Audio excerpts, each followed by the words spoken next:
Je me mets à l'aise, avec mes chaussures. Salut YouTube, j'espère que vous allez bien. Je suis ravie de vous retrouver aujourd'hui dans une petite vidéo tag.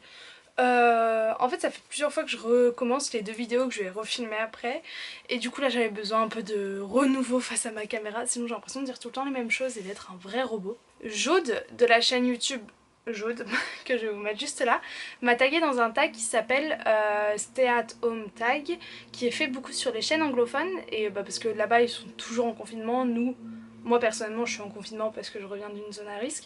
Mais sinon normalement vous pouvez sortir comme vous voulez, en étant prudent, of course. Les questions étaient plutôt sympatoches, je me suis dit allez, let's go faire un petit tag. Et vous aviez bien aimé le dernier tag que j'avais fait, donc voilà. Il est plutôt rapide et ça vous fera une petite vidéo pour vous divertir.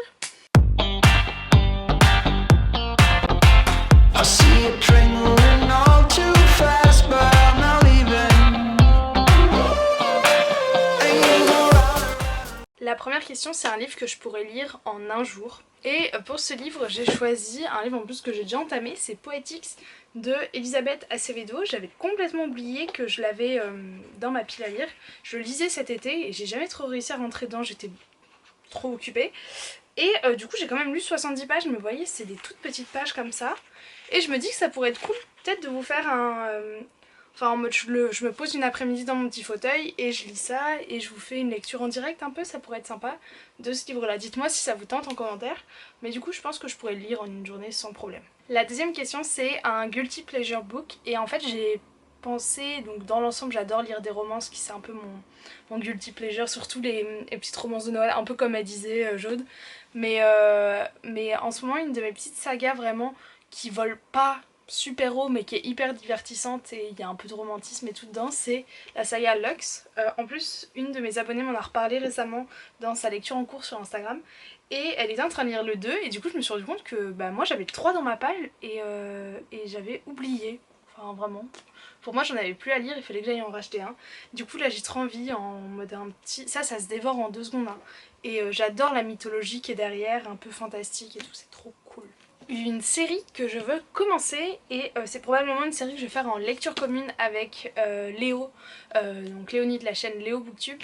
Et c'est The Scorpio Race donc de Maggie Stief Waters et en gros c'est les Raven Boy. Et cette édition en VO est magnifique, je l'avais acheté quand j'étais en Australie. L'autre jour je me faisais la remarque que j'avais vraiment trop envie de le lire. Du coup on s'est dit que ça pourrait être notre petite saga à toutes les deux qu'on se lit en lecture commune. Et donc le premier tome va bientôt être dévoré. Quatrième question. Un livre qui est dans ta palle depuis toujours. Et en gros j'ai pris, donc j'ai ce petit livre là. Putain, je l'ai taché. Où il y a marqué donc palle dessus. Et en fait je divise comme ça par année. Donc 2016, 2018, enfin bref voilà. Et en gros chaque année a une couleur. Je l'ai recommencé du coup. Les nouvelles couleurs c'est là. Et en fait dès que je lis un livre je barre et le but c'est un peu que je commence à lire mes plus vieux livres. Et donc le livre le plus vieux qui date de 2016, même d'avant, en gros j'avais pris en 2016, j'ai commencé ce carnet, du coup j'ai mis tous les livres que j'avais à ce moment là. Là on est à 2020 et regardez, plutôt pas mal niveau achat et tout. Bon là j'ai une grosse commande VO qui va arriver mais voilà. Et donc le plus vieux livre noté dans ce carnet c'est Reboot de Amy Tintera chez MSK. Et en gros, je me rappelle plus trop, mais c'est un monde où tu meurs et tu renais, je crois. Et du coup, elle est morte pendant 178 minutes et c'est le record un peu dans ce monde. Et du coup, elle devient... Enfin voilà, les gens ont peur d'elle, mais en même temps l'admirent et tout. Et voilà. Un livre que j'ai acheté récemment pour suivre la tendance et honnêtement... j'ai pas acheté de livre récemment depuis longtemps. J'ai commandé dans ma commande en VO, j'ai commandé The Cruel Prince. Prince. Et je suis en train de lire sur mon téléphone Heartstopper. J'étais complètement passée à côté, mais j'ai vu que c'était plutôt un phénomène en fait ici. Donc voilà, c'est un peu mes deux petites lectures, je vous mets les deux images là. Influencées par la populace. Sixième question, un livre qui a eu un impact sur toi. Pour moi, le livre qui a eu le plus gros impact sur moi de ma vie entière, c'est celui-ci, Ceux qui n'ont pas pu nous prendre de Ruta Sepetys chez Scripto. C'est un livre qui se passe avec la déportation en 1941 chez les soviétiques. Ce livre m'a chamboulée, je l'ai lu quand j'étais en 6ème, si je vous dis pas de bêtises, ce qui est plutôt jeune je pense pour lire ce roman. Mais justement ça a totalement changé ma façon de voir cette période et même de voir... Enfin en général ça m'a relativisé et c'est vrai que pendant de nombreuses années dès que j'avais un truc qui m'énervait, je pensais à ce livre, je sais pas pourquoi j'avais l'image de... comment elle s'appelle ? Lina. J'avais l'image de Lina dans ma tête et je me disais Lina elle a vécu un truc pire que toi donc tu peux pas te plaindre et tout. C'est un peu comme les parents qui disaient il y a des Africains qui meurent de faim alors tu manges ton assiette tu vois. Mais moi je pensais à Lina et ouais ça m'a hantée pendant longtemps. Du coup je suis un peu dans un entre-deux où j'ai envie de le relire pour être de nouveau chamboulée mais en même temps bah j'ai pas envie de prendre le risque de me ternir ce souvenir. Et aussi un autre livre qui m'a énormément chamboulée mais dont je vous ai jamais parlé, j'ai mis plus d'1 an à le digérer, c'est Asking for It que j'ai lu l'été de ma première à ma terminale, donc ça va faire 3 ans, je sais pas.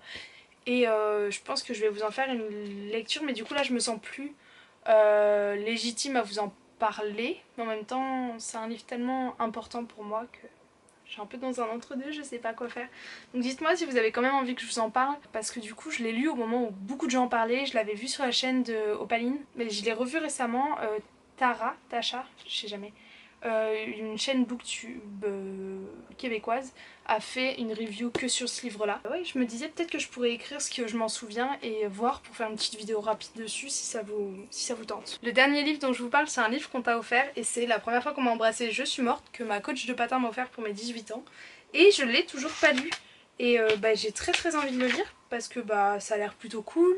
La couverture je la trouve très sympa avec les livres et tout. J'ai aucune idée de quoi ça parle maintenant, j'ai tout oublié. Mais si vous l'avez lu, n'hésitez pas à me dire. Et ça pour tous les livres, hein. Dites-moi si vous avez lu ces livres.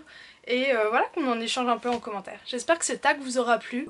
Je ne vais taguer personne en particulier, mais tout le monde à la fois. Si vous avez envie de le faire, n'hésitez pas sur Instagram ou sur votre chaîne. Je vous fais plein de gros bisous et je vous dis à très bientôt dans une prochaine vidéo. Ciao ciao!